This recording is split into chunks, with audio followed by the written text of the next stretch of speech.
alumnas y alumnos de segundo de secundaria. Bienvenidas y bienvenidos a una emisión más de Aprende en Casa 2, en la asignatura Ciencias Física.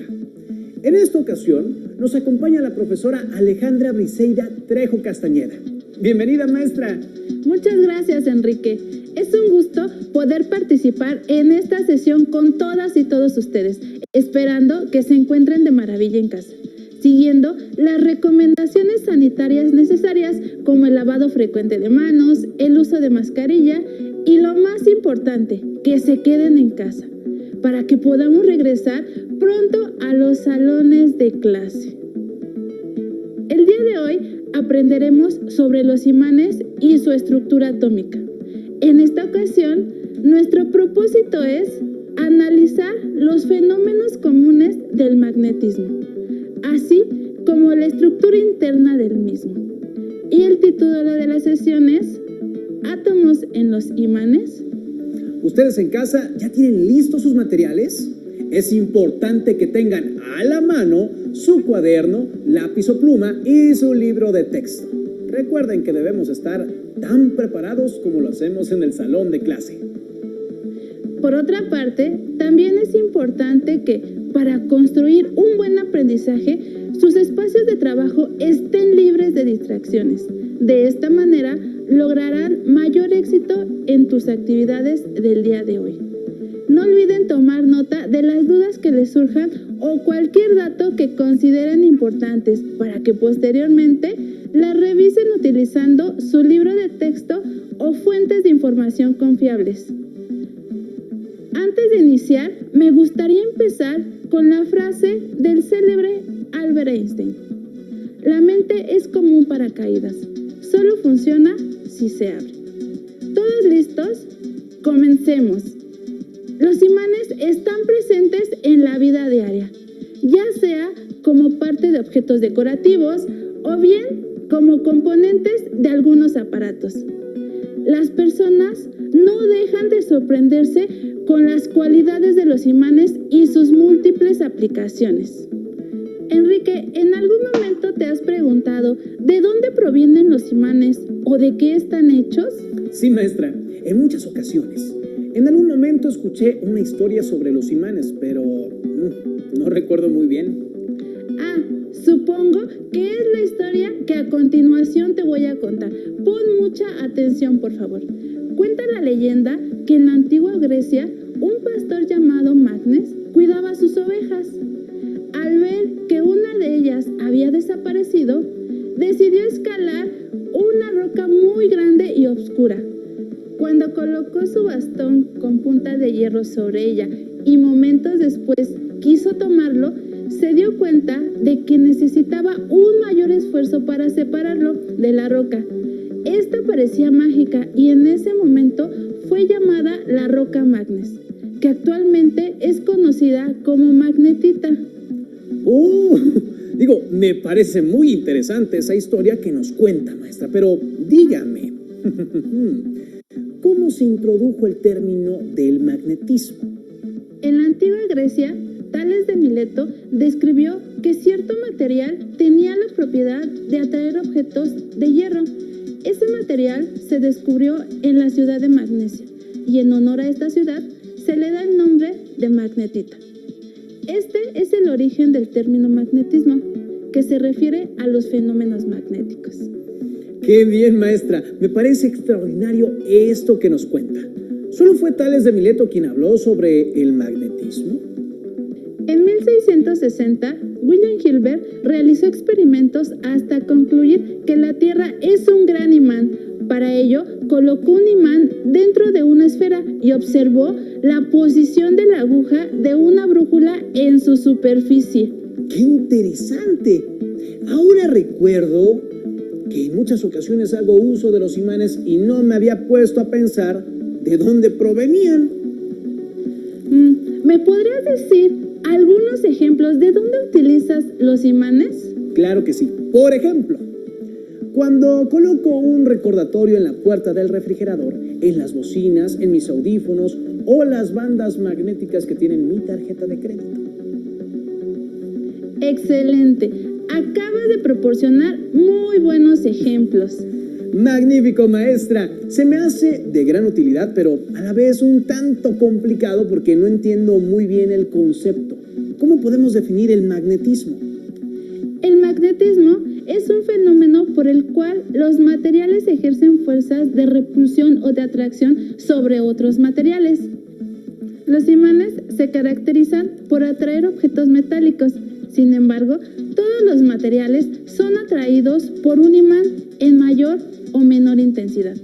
Los imanes tienen dos polos magnéticos por donde se producen dichas fuerzas, norte y sur. Cuando acercamos dos imanes, estos se pueden atraer o repelerse dependiendo del extremo por el cual los juntemos. Si juntas dos polos iguales, estos se repelen, y si juntas dos polos diferentes, se atraen. Te presto estos imanes para que puedas comprobar lo que te acabo de decir.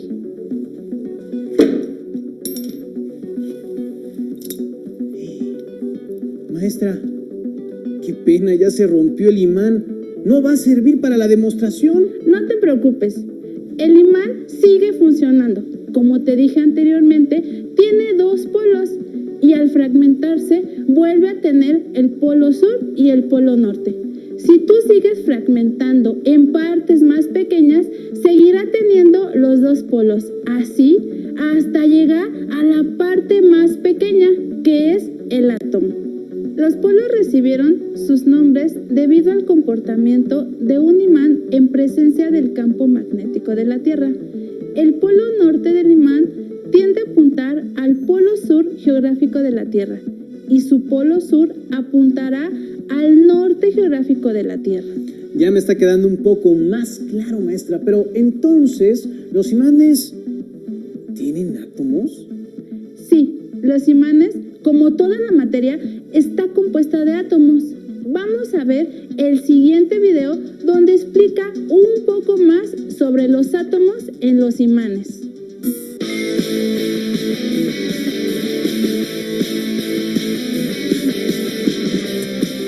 ¿Por qué algunos objetos son atraídos por imanes? ¿De qué están hechos? ¿Cómo es su estructura microscópica? ¿Existen diferentes tipos de imanes? ¿Quieres conocerlo? ¡Acompáñanos! Todos hemos manejado imanes incluso sin darnos cuenta. Por ejemplo, en las bocinas, los teléfonos, las brújulas y las puertas de los refrigeradores. El magnetismo es un fenómeno físico por el cual algunos materiales ejercen fuerzas de atracción sobre otros o ejercen fuerzas de repulsión. Algunos materiales presentan propiedades magnéticas detectables fácilmente, como el níquel, el hierro y el cobalto, así como sus aleaciones. A estos se les llama imanes y tienen la propiedad de generar un campo magnético. La mayoría de los materiales son influenciados en mayor o menor medida por la presencia de un campo magnético. Pero, ¿cómo se origina el magnetismo? Si dividimos un imán en dos partes iguales, podemos ver que ambos fragmentos tienen dos polos magnéticos, norte y sur. El imán original se transforma en dos. Ahora bien, si continuamos dividiendo cada fragmento, obtenemos idénticos resultados. No es posible obtener un imán con un solo polo. Si seguimos fragmentando hasta tener la partícula mínima de la materia, podemos deducir que un imán es el resultado de la unión de una multitud de pequeños imanes elementales, es decir, los átomos. Recordemos que los átomos tienen un núcleo positivo alrededor del cual giran los electrones, con cargas negativas. El magnetismo es el resultado del movimiento de los electrones en los átomos, es decir, de las corrientes eléctricas que se generan por este movimiento. Además de rodear al núcleo, los electrones giran sobre su propio eje. A este giro se le conoce como spin. El giro del electrón, es decir, su spin, le confiere un momento magnético, dependiendo del giro que tiene en un sentido o en el otro, lo que le otorga su carácter magnético. Cuando los momentos magnéticos de dos electrones son paralelos, es decir, sus direcciones están alineadas con los polos norte y sur hacia el mismo lado, su configuración es inestable. Es lo que ocurre cuando acercamos dos imanes por el mismo polo y se repelen, pero cuando giramos uno de los imanes para que los polos opuestos queden enfrentados, estos se atraen. En este caso, los espines de los electrones son antiparalelos y alcanzan una configuración estable. La región donde los imanes ejercen sus fuerzas se llama campo magnético. Los campos magnéticos se representan con líneas de fuerza que surgen desde el polo norte magnético hasta el polo sur. La densidad de las líneas de fuerza indica la magnitud del campo. Como podemos ver, estas líneas están más concentradas en los polos, donde el campo es mucho más fuerte, y se debilitan a medida que se van separando de dichos polos. Hay materiales que no son magnéticos, como el vidrio, el plástico y la madera, pues la mayoría de los electrones de sus átomos forman pares con momentos magnéticos opuestos, lo cual nulifica su efecto magnético. Por otro lado, existen sustancias que se conocen como diamagnéticas, las cuales son ligeramente repelidas por un imán. Algunos materiales diamagnéticos se utilizan en trenes de levitación que no tocan sus rieles y en supercomputadoras. El ferromagnetismo es una propiedad de las sustancias que más conocemos. Imanes como los del refrigerador, de los motores eléctricos y de las bocinas son ejemplos de materiales ferromagnéticos. El ferromagnetismo es el fenómeno mediante el cual algunos materiales como el hierro se magnetizan permanentemente con la aplicación de un campo magnético. En un material ferromagnético, todos los dominios magnéticos están orientados de igual forma, razón por la cual crean un polo norte total y un polo sur total. Con materiales ferromagnéticos se elaboran electroimanes, cintas magnéticas y transformadores. En un material no ferromagnético, los dominios magnéticos no tienen un orden. La polaridad de unos compensa la polaridad de otros, quedando un conjunto total no magnético.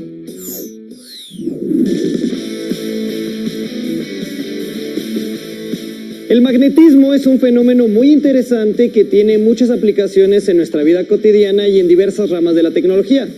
¿Cuáles aplicaciones conoces? Nunca me hubiera imaginado algo así. Sin embargo, aún con el video no me queda muy claro. Entiendo que todos los materiales están constituidos por átomos indivisibles que se agrupan en moléculas, las cuales dan lugar a diferentes sustancias, pero ya no alcanzo a comprender lo demás. Todo esto se ha demostrado a lo largo de la historia. A principios del siglo XIX, el químico inglés John Dalton dedicó gran parte de su vida a aislar los distintos átomos, ordenándolos según sus propiedades. Esta labor dio clave al químico ruso Dmitri Mendeleev para la construcción de su sistema periódico, en el que fue ordenando por columnas a los átomos que tenían propiedades parecidas. Y a finales del siglo XIX se descubrió que los átomos no eran indivisibles, sino que estaban constituidos a su vez por partículas cargadas eléctricamente, unas con carga positiva, a las que Ernest Rutherford denominó protones, y otras con carga negativa, a las que Joseph Thomson denominó electrones. Como ya sabía que los átomos eran eléctricamente neutros, estaba claro que debían tener el mismo número de protones que de los electrones. Este número era diferente para cada átomo y se le denominó número atómico. El magnetismo es una propiedad de los electrones. Por ser el electrón una partícula con carga, al girar en torno al núcleo, produce un momento magnético llamado momento magnético órbita. Pero cada electrón está animado de un movimiento de giro sobre sí mismo, como puede verse en esta representación de un átomo de hidrógeno. Este giro le confiere un momento magnético o momento bipolar que recibe el nombre de spin. Por lo tanto, las propiedades magnéticas de los átomos y de los materiales dependen de la forma en que se organicen los momentos magnéticos de sus electrones. Los momentos de dos electrones se dice que son paralelos cuando sus direcciones están alineadas con los polos norte y sur de ambos hacia el mismo lado. Esta configuración no es estable. Como sabe, todo el que haya intentado mantener dos imanes en esta situación. Creo que ya empiezo a comprender un poco más. Lo que quiere decir es que esta situación evoluciona espontáneamente de forma que los imanes giran para enfrentar sus polos opuestos, lo que indica que esta última configuración es más estable, o lo que es lo mismo, de menor energía. En esta nueva situación, los espines se dicen que son antiparalelos o están apareados. Así es. En los materiales diamagnéticos, los electrones tienen los espines apareados y por lo tanto no poseen momento magnético y no generan ningún campo. Lo mismo les ocurre a los materiales que tienen un número par de electrones. Todos ellos apareados reciben el nombre de diamagnéticos. En ausencia de un campo exterior, sus átomos no tienen momento magnético, pero bajo la influencia de un campo magnético aplicado, los electrones modifican su movimiento produciendo otro campo magnético débil en dirección opuesta al aplicado, de manera que aparece una fuerza de repulsión entre la sustancia y el imán causante del campo. Todos los átomos tienen este comportamiento, que es independiente de la temperatura, aunque solo se consideran diamagnéticos aquellos materiales que no presentan características paramagnéticas que las enmascaren.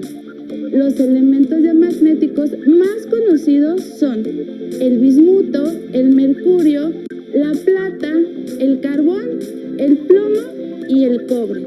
Excelente, maestra. Sigamos aprendiendo. ¿Qué más puede aportarnos para que esta sesión siga fluyendo?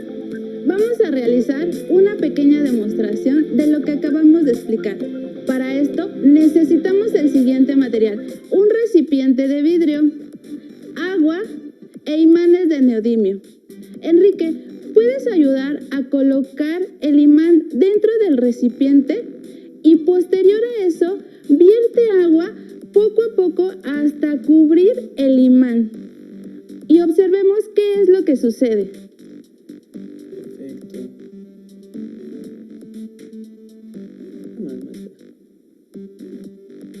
Así. ¿Así? Sí, ¿qué es lo que observas?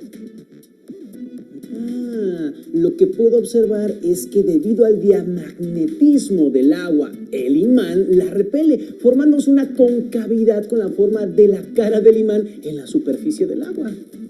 Excelente. Es momento de explicar el paramagnetismo.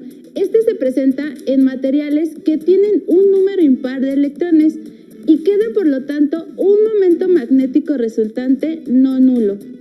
El campo creado por el material o campo inducido es inversamente proporcional a su magnitud. Cuando se someten a la acción de un campo externo, los espines se orientan débilmente, modificando ligeramente su dirección, tendiendo a alinearse con la del campo. En el modelo de Pauli, los electrones no están unidos con sus propios átomos, sino que pueden saltar de uno a otro formando una molécula colectiva.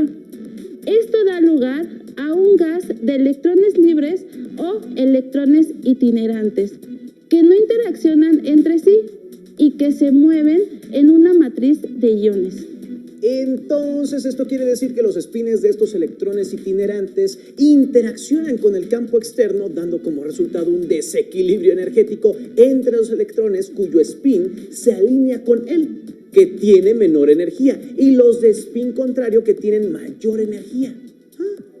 Como consecuencia, el material disminuye su energía invirtiendo los espines antiparalelos al campo, dando como resultado un exceso de los electrones con spin paralelo al campo. Muy bien, hiciste una buena deducción. Pues muy interesante, maestra. Entonces, al igual que las cargas eléctricas, los imanes generan un campo que los rodea. Y conocido como el campo magnético, la región donde es perceptible la fuerza magnética. Excelente, Enrique. Ahora vamos a representar las líneas de campo magnético que se producen con distintos tipos de imanes. Viene mi parte favorita, los experimentos. Dígame, ¿qué vamos a hacer y qué materiales vamos a utilizar? Para este experimento vamos a utilizar 3 placas de vidrio limadura de hierro, imán de herradura, imán de barra e imán casero.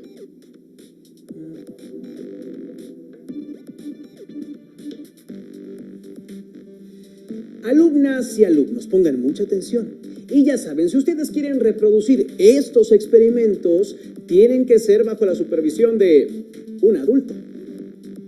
Enrique, ¿me podrías ayudar, por favor? Con cuidado, coloca sobre cada imán una placa de vidrio. Trata de dejarla lo más centrada y estable que puedas. Vamos a ver. A la primera.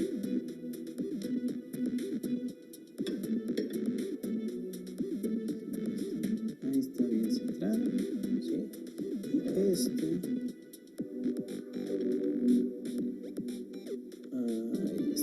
Muy bien, ahora coloca un poco de limadura de hierro en cada una de las placas y observemos qué es lo que sucede. ¿Con los dedos o...? Rociándola, por favor. Sí.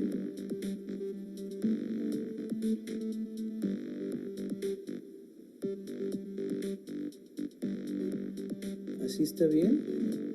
Órale. ¿O más? Un poquito más. Bueno, tenemos demasiada limón.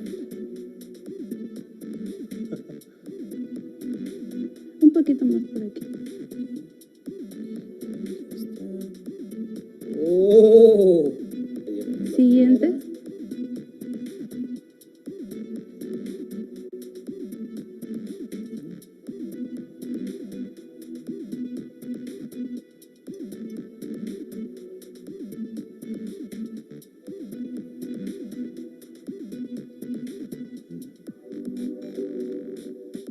Aquí está el efectivo. Siguiente.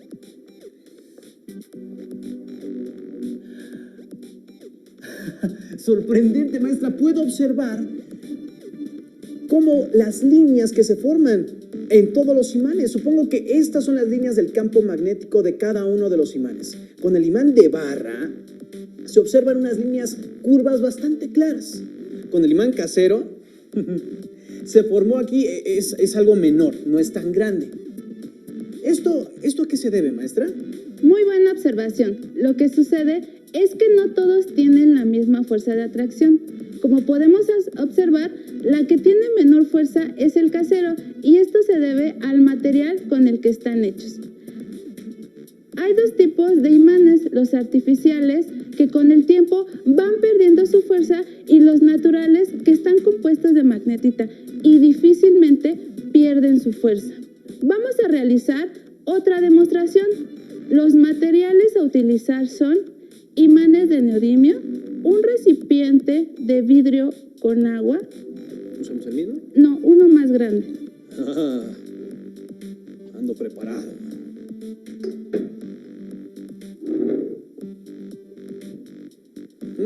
Tapas de plástico, Aquí están. Enrique, ¿podrías ayudarme con el procedimiento? Pero por supuesto que sí, maestra. Nada más dígame qué voy a hacer. Bueno, para empezar, voy a quitar esto de acá. Voy a pasar por acá.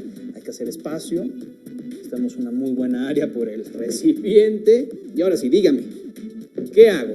Coloca, por favor, los imanes en cada una de las tapas.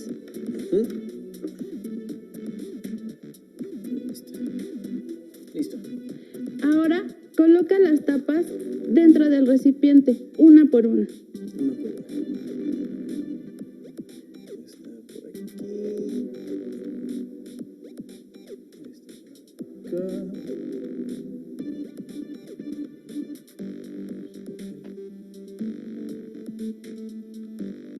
Dime qué observas. Pues mire, maestra, cuando puse la primera tapa no observé nada, pero conforme fui metiendo más tapas, me percaté que estas se fueron alineando.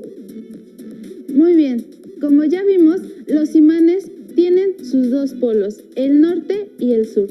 Al ser todos del mismo tamaño, su fuerza de repulsión era idéntica.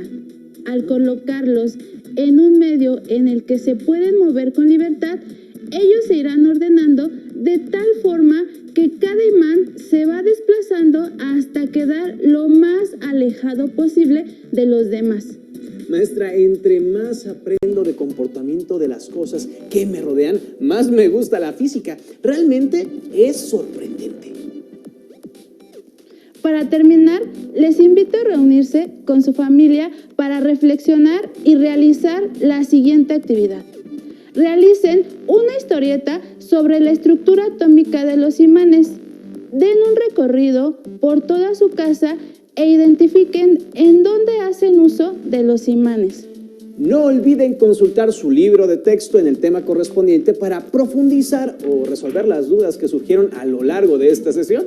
Agradecemos a la maestra Alejandra Trejo por su grandiosa intervención en esta ocasión. Les invitamos a que continúen viendo una emisión más de Aprende en Casa 2 para el ciclo escolar 2020-2021.